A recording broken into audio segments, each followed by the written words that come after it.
At a high-level meeting of the UN Security Council, the focus was not only on Gaza, but also the occupied West Bank. We are witnessing the gradual de facto annexation of the West Bank as unilateral Israeli steps steadily transform the landscape.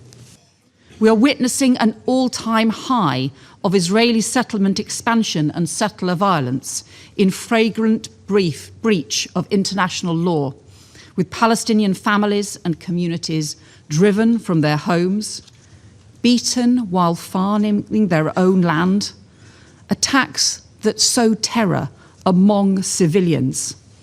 This is deeply, deeply wrong. Both inside and outside the UN, growing frustration that words are no longer enough and that illegal actions by Israel in the occupied Palestinian territories needs to be met with real consequences, something so far Israel has avoided.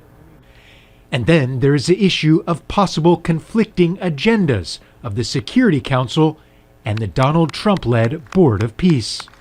The council meeting was moved up a day so as not to conflict with the inaugural meeting of the Board of Peace to be held Thursday in Washington.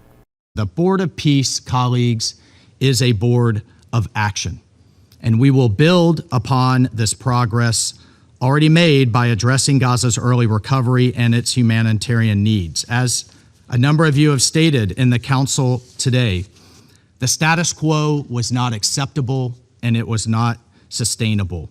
Old structures were not working. The UN says stabilization and recovery in Gaza are the foundations for a lasting peace, and the UN says it supports the Board of Peace in those efforts. Figuring out how or even if the UN and Board of Peace can coexist will be the next challenge that nobody seems to have an answer for. Gabriel Elizondo, Al Jazeera at the United Nations in New York. Don't miss out. Get the full picture. Subscribe to Al Jazeera for reliable news, expert insight. Like, share, stay ahead.